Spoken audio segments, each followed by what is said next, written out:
This is the Fall 2020 Capita Indoor Survival. This board is kind of a legacy board for Capita. It's been around for quite some time. It was the original Swiss Army knife before the DOA came out. So this board is a park and resort board that has tons of pop. It's really fun.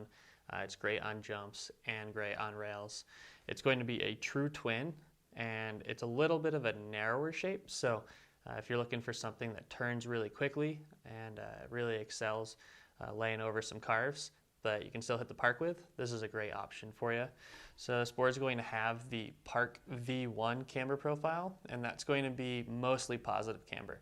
So you're going to have positive camber from just behind the contact point to just behind the contact point, and the contact points themselves are just going to be zero camber, so just flat.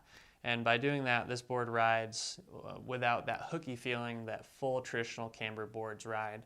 So I like to consider this new age camber. You don't need to take the file to it right out of the wrapper like the old full camber boards.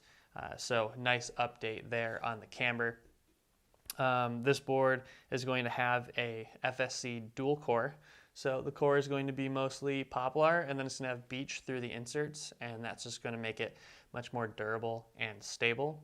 And then new for this season, instead of having the Titanol struts in the core, there's going to be a carbon and Kevlar strut in there. So that's just going to add more pop and snap into this thing from last season. Going over to the base, it's going to have the Quantum Drive base, which is going to be a really fast sintered base that's going to absorb a ton of wax and keep the speed up for you when you are hitting those jumps. And it's going to feature a really deep radial side cut, and that's going to give it those really quick turns and make this thing really fun to get up on edge and get that really lively feeling. And just that graphic, it kind of continues the series from the last few years. It looks killer. Base is nice and simple, and that's going to be your indoor survival for fall 2020.